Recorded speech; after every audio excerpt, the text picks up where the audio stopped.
Hello students, कैसे हैं आप लोग। आप सभी का आपके अपने यूट्यूब चैनल नए कोचिंग क्लास में बहुत बहुत स्वागत है। आज अपन इस वीडियो में पढ़ेंगे क्लास 10 की एक्सरसाइज 4.3।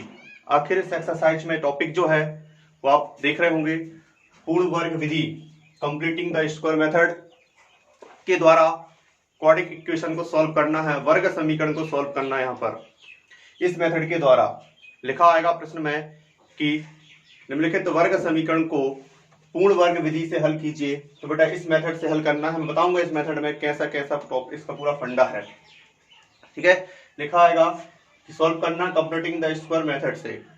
ठीक, तो आपको समझना है कि इस मेथड में है क्या।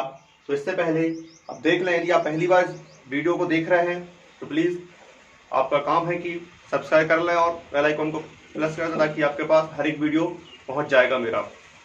ठीक है भाई, तो इस मेथड को ध्यान से सुनना कि आखिर पूर्ण वर्ग विधि है क्या। इस मेथड में क्या क्या करेंगे, आपका जो क्वाड्रेटिक इक्वेशन मिलेगा उसको पूर्ण वर्ग बनाना है। इसको पूर्ण वर्ग बनाने की विधि भी कहते हैं कि भाई पूर्ण वर्ग बनाकर उसको कंप्लीट फुल स्क्वायर करके उसे सॉल्व करना है।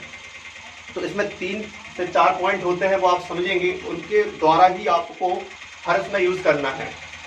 तो इससे पहले आपको इसमें समझना होगा थोड़ा सा, आपके उसमें लिखा है जो क्वेश्चन की हेडिंग है वहां पे लिखा है कि यदि वर्ग समीकरण द्विघात समीकरण का अस्तित्व है तो उसे पूर्ण वर्ग विधि से करना। अब अस्तित्व कैसे पता होगा कि उसका अस्तित्व है या नहीं। ठीक है, तो देखते हैं। तो उसका अस्तित्व पहचानने के लिए सबसे पहले मैं आपको एक तरीका बताता हूं। अस्तित्व पहचानने के लिए तो आपको एक फॉर्मूला याद करना होगा। पहले विलुप्कर डिस्क्रीमेंट का एक फॉर्मूला होता है जिसे अपन डी से शो करते हैं। इसका एक फॉर्मूला होता है B square minus 4ac। B square minus 4ac ये विविक्तर का फॉर्मूला होता है। इसके द्वारा, इस फॉर्मूले के द्वारा हम वर्ग समीकरण क्वाड्रेटिक इक्वेशन की प्रकृति को और उसके अस्तित्व को पहचानते हैं कि अस्तित्व है या नहीं। कैसे पहचानते हैं, आखिर इसमें 3 कंडीशन बनती हैं। देखते हैं पहली कंडीशन क्या है। यदि इसका मान, भाई अपना वर्ग समीकरण क्या होता है, ax square plus bx plus c equal to 0 होता है। ए इसका क्या होगा भाई, सामान्य रूप है। बहुत ध्यान से समझना, क्योंकि यहाँ पे मेथड को समझना कि होती क्या है। क्वेश्चन तो बन जाएगा परंतु करने का तरीका पता नहीं है तो भाई कोई मतलब का नहीं, रट के तो जाना नहीं। तो ये आपका क्वाड्रेटिक इक्वेशन का स्टैंडर्ड फॉर्म है, ax square plus bx plus c। इसी का फॉर्मूला होता है विविक्तर पहचानने का। इस फॉर्मूले के द्वारा हम वर्ग समीकरण की मूलों की प्रकृति और अपन उसकी रूट की नेचुरलिटी बता सकते हैं कि आखिर वो किस टाइप के हैं। तो उसके लिए 3 कंडीशन होती हैं जो आपको आप दिमाग में रखना है, बिल्कुल बिठा लेना। यदि बी स्क्वायर माइनस 4ac बड़ा हो 0 से, ग्रेटर देन 0, मतलब क्या हुआ, कोई भी संख्या 0 से ग्रेटर देन होती है तो पॉजिटिव धनात्मक होती है। तो यदि मान लो आपके द्वारा वर्ग समीकरण इसमें रखा गया, बी स्क्वायर माइनस 4ac में रखने के बाद इसका जो मान मिला वो ग्रेटर देन 0 मिला, बड़ा मिला 0 से, तो मूल वास्तविक होंगे, मतलब उसके जो आंसर होंगे वो रियल तो होंगे बट वास्तविक व असमान होंगे। असमान होंगे मतलब भिन्न होंगे, अलग अलग होंगे। ठीक है, यदि इसका मान बी स्क्वायर माइनस 4ac का मान यदि 0 से बड़ा आता है मतलब धनात्मक, मैं बताऊंगा करके आपको एक क्वेश्चन पूरे तरीके से। बी स्क्वायर माइनस 4ac का मान 0 से बड़ा आता है मतलब धनात्मक पॉजिटिव आता है, तो समझ जाइए कि उसके मूल जो है वो आपके वास्तविक तो होंगे, वास्तविक और कैसे होंगे, असमान, डिफरेंट होंगे। डिफरेंट का मतलब अलग अलग, ठीक है, एक से नहीं आएंगे। और कैसे होंगे, रियल नंबर होंगे, आएगा तो रियल बट अलग अलग होंगे। फिर दूसरी कंडीशन होती है, और यदि ये वाली कंडीशन आ गई तो वर्ग समीकरण का अस्तित्व है।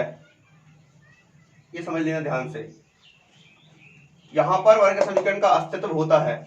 ये वाली कंडीशन पे, ये वाली कंडीशन लग गई तो आप कह सकते हैं कि जो आपका वर्ग समीकरण है उसका अस्तित्व है।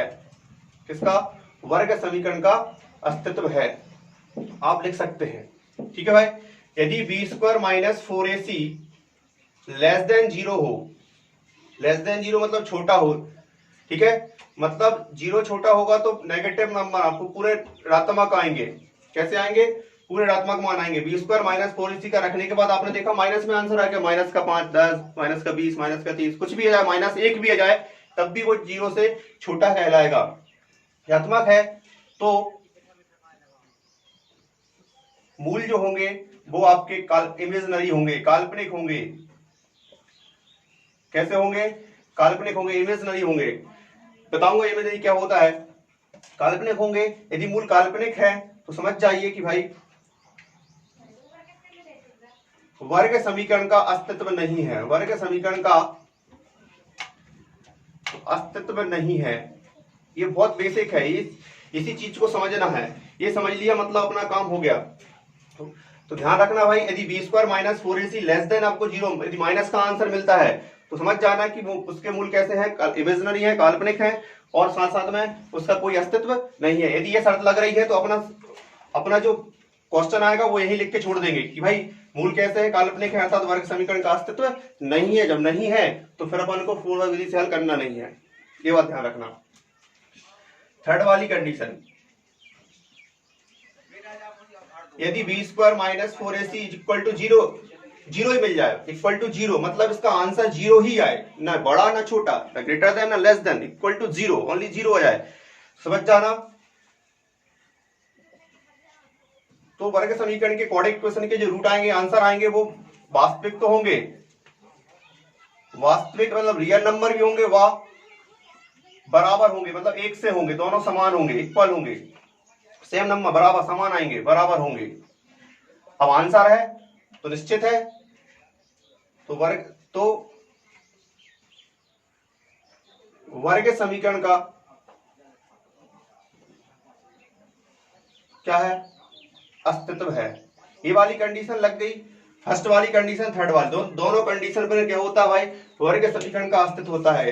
पहली कंडीशन कौन सी? यदि विविक्तर का मान धनात्मक हो, इसे विविक्तर भी कहते हैं कई बार हिंदी, हाँ, इससे आपका एक नंबर का ऑब्जेक्ट बनता है, ये बात भी याद रखना। यहां से इन तीन कंडीशन में से एक नंबर का वस्तुनिष्ठ आता है, ये बिल्कुल 100% की गारंटी है।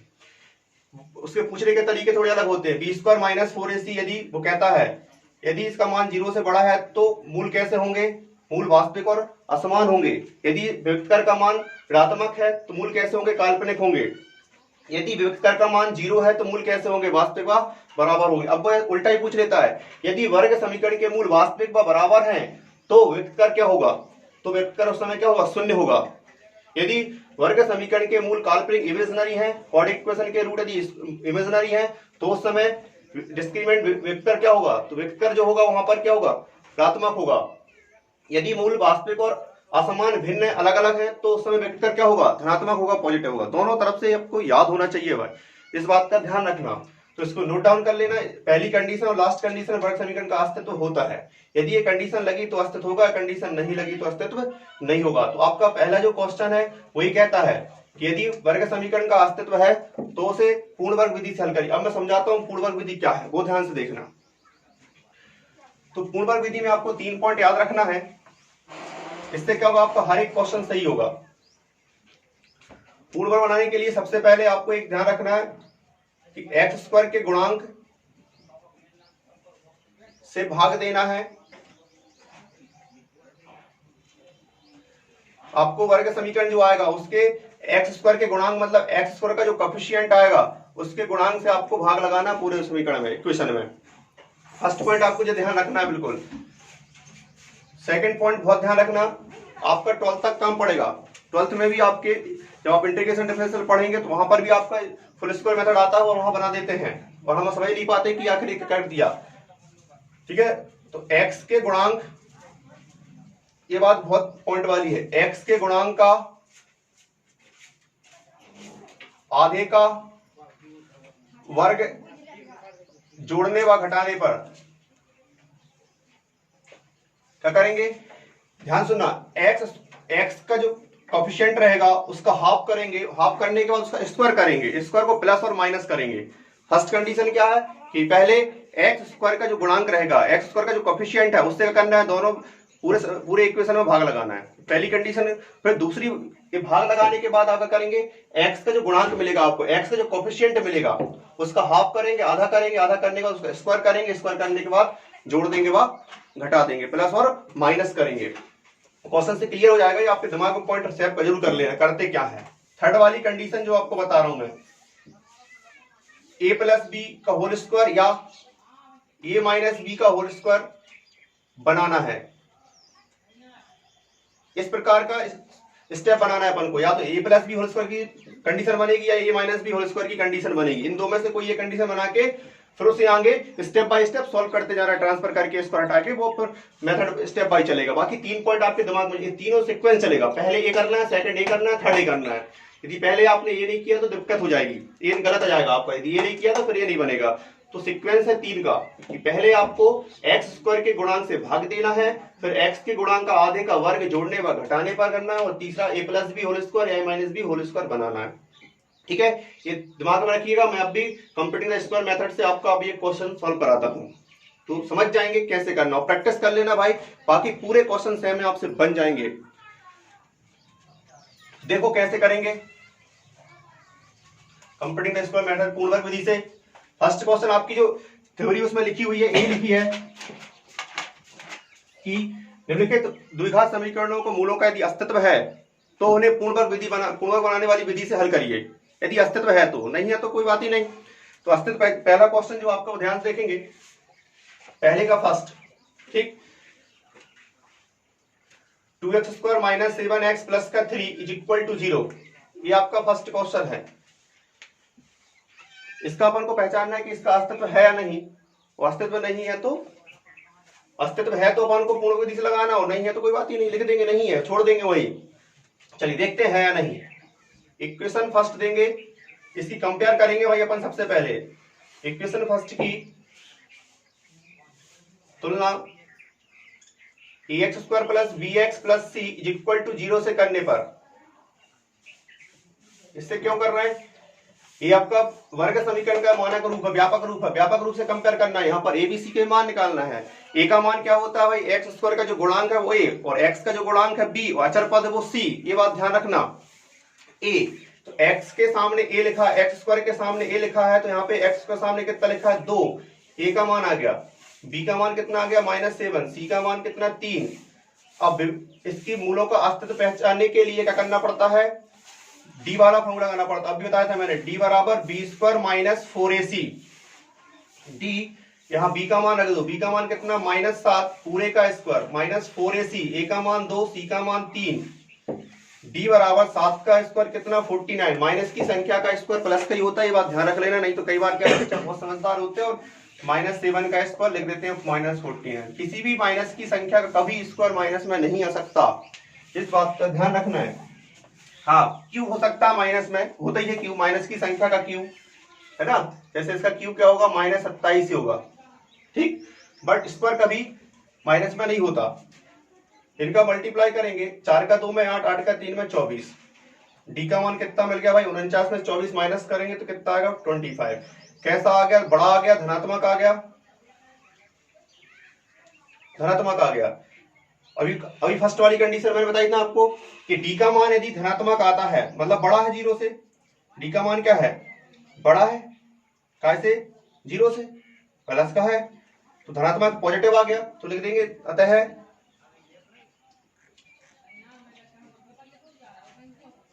वर्ग समीकरण का अस्तित्व है। ये तो अपन ने पहचान लिया, अब इसका काम इतना ही था सिर्फ पहचानने के लिए, अस्तित्व है। तो अब अपन कौन सी मेथड लगाएंगे भाई, पूर्ण वर्ग बनाने वाली विधि से उसको आगे सॉल्व करना है। तो ये तो पहचान थी, यदि अस्तित्व है तो आगे जाना है, अब अपन इसको हल करेंगे, ठीक है। तो इतना आप कॉपी कर लिए, आगे मैं इसको कराता हूं, है ना।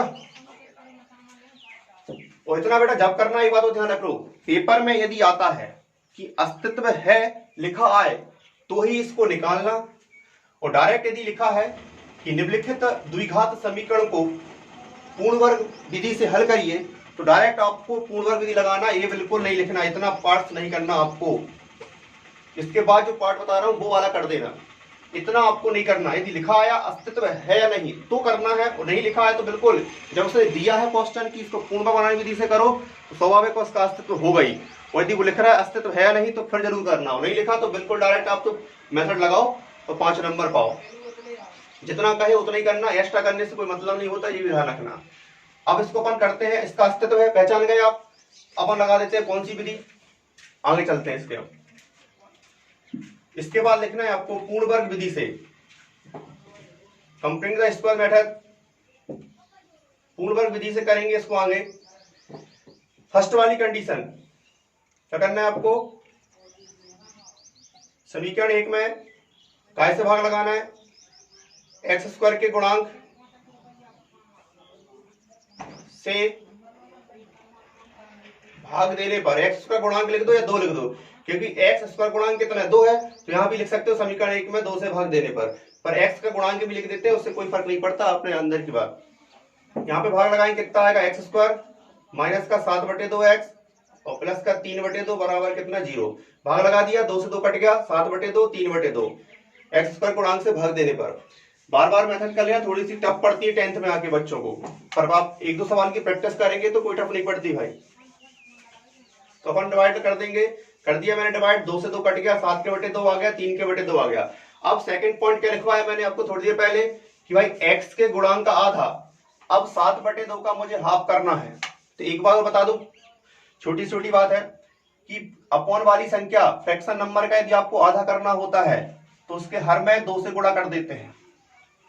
7 कितना हो जाएगा इसका आधा 4। जैसे किसी ने कहा भाई 9/5 का आधा करना है, तो बहुत सिंपल है, 9 नीचे 2 से गुणा करके बोल दो, हर वाली संख्या में आधा हो जाता है, 9/10 कह दो उससे। तो 7/2 का आधा कितना आएगा 7/4, क्योंकि 2 से काट रहे थे और आधे का, और ऑलरेडी वो आधा तो है ही, और आधा करना है तो 4 से काट दो और आधा हो जाएगा। तो 7/2 का आधा कितना होगा 7/4। तो हाफ करना सीख गए आप कि बटे वाली संख्या, यदि 8 का आधा करते हैं क्या 2 से भाग लगाते हैं, तो 8 का आधा कितना आएगा 4, बट यहाँ पे 7/2 है, इसका और आधा करना है तो भाग में बटे वाली संख्या हम 2 से गुणा कर दो, 7 कितना हो जाएगा 4। तो हमारा सेकंड पॉइंट क्या कह रहा था भाई कि x के गुणांक के आधे का वर्ग, 7/2 का आधा या 7/4, इसका वर्ग करेंगे भाई, 7/4 का वर्ग कितना आएगा 49/16, इसका वर्ग कर देंगे आप, 7/4 का कितना आएगा 49/16। इस स्टेप में क्या करेंगे, एक्स स्क्वायर माइनस का 7/2x प्लस का 3/2 प्लस 49/16 माइनस का 49/16 है ना, x के गुणांक के आधे का वर्ग जोड़ने व घटाने पर। तो एक्स स्क्वायर का अपन ने x का जो गुणांक है कोएफिशिएंट है उसका आधा किया, आधा करने के बाद उसको उसका वर्ग किया, वर्ग करने के बाद अपन ने क्या प्लस और माइनस कर दिया। तो ये आपके दिमाग में चलना है, ठीक। फिर इसके बाद में अपन ने थर्ड पॉइंट बताया था कि अपन को आइडेंटिटी बनाना है, कौन सी, a plus B whole square a minus B whole square वाली। अब कौन सी बनेगी वो आप यहाँ पर कंडीशन को देख के पता चलता है। अब यहां समझना ध्यान से, एक्स स्क्वायर माइनस का 7/2 एक्स प्लस 49/16 प्लस वाला लिख रहा हूं, ठीक है, क्योंकि ये वाला प्लस में है। यदि x का जो गुणांक x की घात 2 यदि ये प्लस में रहती है, वैसे आपके 10th में प्लस की है तो आपको यहाँ पे प्रॉब्लम नहीं जाएगी। आपको सिंपल सा एक लॉजिक रखना है कि हमने जो एक्स्ट्रा में प्लस और माइनस किया है तो हमेशा इन शुरू के x के गुणांक और x वाले के साथ प्लस वाला ही लेना है, जो अपने प्लस किया उसको ही लेना है, बाकी जो एक्स्ट्रा है उसको यहाँ अलग से लिख लेंगे। 3/2 माइनस का 49/16 ये लिख लिया भाई हमने अलग से, ठीक है। अब यहाँ पे सरसमीका बनाना है, थोड़ा सा रफ करके बता दे रहा हूं मैं कि आइडेंटिटी काय की बनेगी, थोड़ा सा दिमाग रखना, आप समझदार हैं। हमारी आइडेंटिटी क्या होती है, a का स्क्वायर माइनस का 2ab प्लस का b स्क्वायर इक्वल टू क्या होती है a माइनस b पूरे का होल स्क्वायर। थोड़ा सा रफ में बता रहा हूं ताकि आपकी स्टेप ज्यादा नहीं जाएंगी, रफ में समझ लें। देखिए a का स्क्वायर तो यहाँ पे x का स्क्वायर है, x का स्क्वायर है माइनस का 2ab 2a, a का मतलब 7 यहाँ पे फिर मुझे 4 लिखना पड़ेगा और b का मान कितना x और प्लस b का स्क्वायर, a का मान यहाँ पे x है और b का मान अपन 7 कितना रखेंगे 4, b का स्क्वायर तो 49/16 कहां से आया था, 7/4 का वर्ग किया था ना अभी आपने, वहां से वहीं से आया था। तो इसको अपन लिख सकते हैं 7/4 का वर्ग स्क्वायर लिख सकते हैं, थोड़ा ध्यान समझना। ये अपन ने क्या किया, एक्स का स्क्वायर माइनस का 2ab, यहाँ पे 2ab दिख नहीं रहा, वो इसलिए नहीं दिख रहा क्योंकि 2 से ये 4 कट गया तो 7/2 बचा, 7/2 बचा, इसलिए तुम्हारा वो सामने का 2 और नीचे का, क्योंकि नीचे 7/4 है यहाँ पर, तो 4 दिखना था पर यहाँ पे दिख नहीं रहा, वो इसलिए नहीं दिख रहा क्योंकि यहाँ पे 2 जब आया होगा तो 2 से 2 कट गया। ठीक, तो यहाँ पे थोड़ा समझ लें ताकि आपको यहाँ पे बनाने में प्रॉब्लम नहीं जाएगी। 2 से 2 कट गया तो कितना बचा भाई, 7/2 बचा, यहाँ पे 7/2 है तुम्हारा। यदि मुझे यहाँ पे 7/4 लाना है तो क्या करना पड़ेगा, यहाँ पे और यहाँ पे 2 से गुणा। तो ये मैंने रफ में कर लिया, आप भी रफ में कर सकते हो, डायरेक्ट लिख सकते हो, कोई दिक्कत नहीं। तो आपकी आइडेंटिटी बनेगी a का square minus 2ab plus b का स्क्वायर। तो यहाँ पे a बराबर x और b बराबर 7/4 और माइनस वाली बन रही है क्योंकि ये जो x का जो कोफिशिएंट है वो माइनस में है। यदि ये x का गुणांक यदि माइनस में रहता है तो माइनस वाली बनेगी, यदि प्लस है तो प्लस वाली बनेगी। तो यहाँ बन जाएगी आपकी x माइनस 7/4 और पूरे का होल स्क्वायर इक्वल टू यहाँ पे 0 चल रही है। अब इनका ट्रांसफर कर देंगे, ये माइनस से प्लस में चला जाएगा और ये प्लस से माइनस में चल जाएगा। अब इसको सॉल्व करना है, ध्यान से रखना कैसे सॉल्व करेंगे। x माइनस 7/4 का होल स्क्वायर, यहाँ पे एलसीएम लेंगे कितना आएगा, 16 ही आएगा भाई। 16 एकम 16 49 के 49, 2 अट्ठे 16, 2 का 16 में 8 बार डिवाइड होगा, 8 का ऊपर मल्टीप्लाई हो जाएगा 3 से, कितना आएगा 8 3 24। x माइनस 7/4 पूरे का होल स्क्वायर, यहाँ बचेगा आपका 25/16, 25/16 बचेगा। आगे देखो, थोड़ी देखिए और बात बस भाई, सवाल बड़े नहीं है, बस आपको तरीके पता होना चाहिए। यहाँ पे इसको हटाएंगे 7/4, रूट के साथ प्लस माइनस लगाना भैया, यहाँ पे ध्यान रखना। इसको हटाएंगे तो बाजू की संख्या पे रूट लगेगी, रूट के साथ सामने प्लस माइनस अनिवार्य है, यहाँ पे कहीं कहीं जरूरत नहीं पड़ती, बट यहाँ पे आपको प्लस, क्योंकि आपको पता है कि वर्ग समीकरण के 2 मान होते हैं, 2 आंसर निकालना है, x के 2 मान निकालना है, तो उसके लिए आपको प्लस माइनस लगाना जरूरी है, नहीं तो एक ही आंसर आके रह जाएगा और आप एक आंसर लिख के आएंगे। तो प्लस माइनस 25, 5 का स्क्वायर तो 16 का होता है 4 का, तो ये रूट से बाहर निकल गया, 25/16 बाहर निकल गया। ठीक है भाई, x बराबर प्लस माइनस 5/4, ये माइनस का प्लस में जाएगा तो इसका ट्रांसफर कर दिया, माइनस में काय में चला जाएगा प्लस में। अब यहाँ पे समझ लें आप बात, एक बार प्लस लेना है आपको, प्लस लेने पर x बराबर प्लस 5/4 प्लस 7/4, ये प्लस का है तो प्लस का ही लेना है, ध्यान रखना, प्लस लगाना अनिवार्य नहीं है, मैंने लगा दिया था समझाने के लिए। एलसीएम कितना आएगा 4, जब हर समान होता है भाई, संख्या समान है तो ऊपर वाली संख्या में कोई मल्टीप्लाई नहीं, डायरेक्ट प्लस हो जाती है। x बराबर 7 और 5 कितना हो जाएगा 12/4, 4 से कट हो जाएगा कितने यार 3 बार, इज इक्वल टू कितना, x इक्वल टू कितना मिल गया 3। अब एक बार क्या करेंगे आप, माइनस लेने पर क्या करेंगे, x बराबर माइनस 5/4 प्लस का 7/4। एक बात ध्यान रखना बेटा, गलती क्या होती है, ये प्लस तो प्लस लेना, माइनस लेंगे तो ये वाली संख्या का सिंबल कुछ भी फर्क नहीं पड़ता, ये चाहे प्लस का हो चाहे माइनस का हो, 2 बार एक सा रहता है दोनों बार। नहीं तो कोई अच्छा क्या करता, माइनस लेने पर यहाँ भी माइनस लगा दिया, यहाँ भी लगा दिया माइनस, और करया बस चेक करने वाले ने गोला पड़ दिया। तो यहाँ पे प्लस माइनस है तो अपन माइनस ले रहे हैं तो माइनस अकेला, सामने वाला ये अकेला रहेगा। एलसीएम आया कितना भाई 4, माइनस का 5 प्लस का 7, x बराबर 5 में से 7 में से 5 कितने बचेंगे 2/4, 2 से काट दो, 2 1 2, x बराबर 1/2 लिख देंगे। अतः वर्ग समीकरण के मूल 3/1/2 है। भाई ये आपकी फुल स्क्वायर मेथड थी, ये इंपोर्टेंट क्वेश्चन है और एग्जाम्पल है, बाकी इसमें कोई सा इंपोर्टेंट नहीं। यदि एक्सरसाइज से कभी क्वेश्चन आएगा तो यही वाला क्वेश्चन आएगा, मैं गारंटी देता हूँ। और इसके बाद एग्जाम्पल 2-3 वो कर लेना है। ये आपकी पूर्ण वर्ग विधि थी, तो इसको दिमाग से करना, जैसे जैसे बताया है वैसे ही करना कि भाई पहले x स्क्वायर से भाग लगाना गुणांक से, फिर उसके बाद में x का आधा करके, x के गुणांक के आधे का वर्ग करके जोड़ना और हटाना है। फिर उसके बाद ये माइनस बी प्लस बी वाली, यहाँ पे माइनस आता है तो माइनस वाली समीकरण बनेगी। और 49/16 काय का स्क्वायर था 7/4 का, ए का मान x, जे माइनस, और ये काय का वर्ग था 7/4 का, पूरे का वर्ग लगा दो, सिंपल सा तरीका है, दिमाग बिल्कुल खर्च नहीं करना। ए का मान यदि यहाँ पे माइनस है तो माइनस, 49/16 काय का वर्ग था 7/4 का, तो ए माइनस बी x माइनस 7/4 पूरे का स्क्वायर। बाकी आप वीडियो को ध्यान से देखना, ध्यान हर एक स्टेप को समझना और इससे 2 से 3 बार प्रैक्टिस कर लेना, 100% बनेगा भाई। प्रैक्टिस नहीं करेंगे तो बिल्कुल नहीं बनेगा। आज की वीडियो में इतना ही, नेक्स्ट वीडियो में मिलते हैं अपन नेक्स्ट क्वेश्चनों के साथ। यदि आप पहली बार बार कहते हैं भाई वीडियो अच्छा लगे तो लाइक और शेयर जरूर कर दें।